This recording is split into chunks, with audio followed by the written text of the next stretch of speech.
Hello guys, welcome to my channel Black Lotus. कैसे हैं आप सब? आई होप कि आप सब बहुत अच्छे होंगे। तो आइए शुरू करते हैं आप अगली कहानी। जी हाँ, तो शुरू करते हैं। एक बच्चा था, छोटा सा ही था, ज़्यादा बड़ा नहीं था। तो वो अपने पिताजी के पास एक बार गया और उसने पूछा कि पिताजी, आप मुझे ये बताइए कि मेरी ज़िंदगी की वैल्यू क्या है।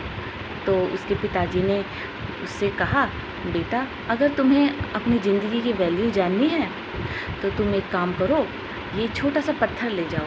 वो उन्होंने उसको एक छोटा सा पत्थर दिया जो मतलब डेकोरेशन जैसा होता है, डेकोरेशन टाइप का, वैसा उसको एक पत्थर दिया।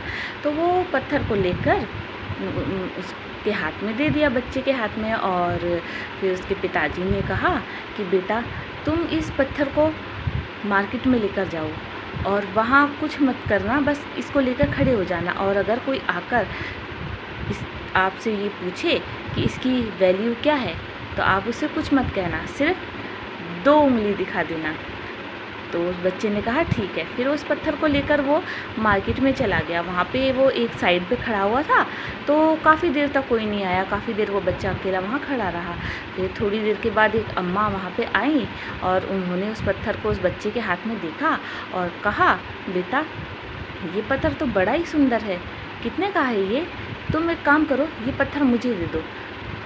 फिर उस बच्चे ने प्राइज़ का जब नाम सुना तो उसने कुछ नहीं कहा, बस अपनी 2 उंगलियां खड़ी कर दी। तो उन्होंने अम्मा ने उनसे कहा कि अच्छा, 200 रुपये का है, ठीक है, तुम ये मुझे दे दो।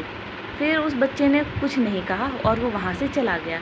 फिर अपने पिताजी के पास जाकर उसने कहा कि पापा, वहाँ पर मुझे एक अम्मा मिली थी जिन्होंने मुझसे ये 200 रुपये में ख़रीदने के लिए कहा और मैं फिर यहाँ चला आया।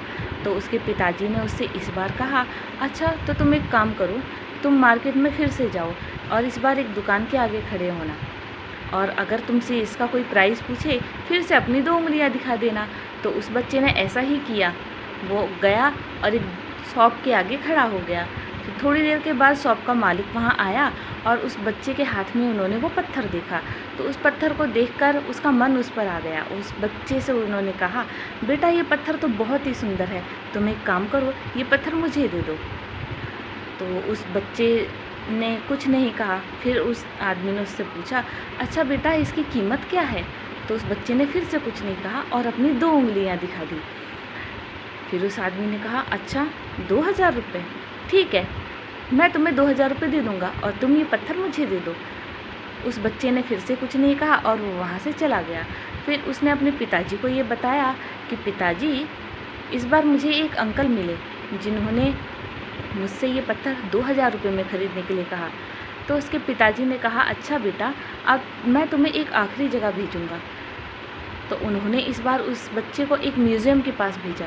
म्यूज़ियम के बाहर वो खड़ा ही था कि थोड़ी देर के बाद म्यूज़ियम का मालिक वहाँ आया। और म्यूज़ियम का मालिक जब वहाँ आया तो उस बच्चे के हाथ में वो पत्थर देखा और उस पत्थर को देखकर वो बहुत चौंक गया। जी हाँ, और उसने चौंक कर उस बच्चे से ये कहा कि बेटा, ये पत्थर तुम्हारे पास कहाँ से आया? इसी तो मैं न जाने कितने वर्षों से ढूंढ रहा हूँ। ये पत्थर, इसकी कीमत बहुत ज़्यादा है। बेटा, बताओ तुम इसकी क्या कीमत लोगे? तुम ये पत्थर मुझे दे दो। फिर उस बच्चे ने कुछ नहीं कहा और अपनी 2 उंगलियां दिखा दी। उसकी 2 उंगली देखकर म्यूज़ियम के मालिक ने कहा, अच्छा, 20 लाख रुपए, ठीक है, कोई बात नहीं, मैं तुम्हें 20 लाख रुपए दे दूँगा। और वो बच्चा फिर से वहाँ से चला गया और इस बार उसने अपने पिताजी को जाके फिर से वही सब बताया जो उसके साथ हुआ कि ये पत्थर इस बार एक अंकल ने 20 लाख रुपए में ख़रीदने के लिए बोला। तो उसके पिताजी ने मुस्कुराकर उसे बताया कि बेटा, देखा, ये जो हुआ, यही है हमारी ज़िंदगी की वैल्यू, कि हम अपने आप को कहाँ रखते हैं। अगर किसी को हमारी वैल्यू होगी तो हमारे लिए कुछ भी कर सकता है, लेकिन अगर हमें कोई सिर्फ़ एक वस्तु की तरह इस्तेमाल करना चाहता है तो वो हमारे लिए ज़्यादा कुछ करने को बिल्कुल तैयार नहीं होगा और हमारी कभी भी मदद भी नहीं करेगा। तो दोस्तों, कैसी लगी आपको आज की हमारी ये कहानी? कमेंट बॉक्स में ज़रूर बताइएगा।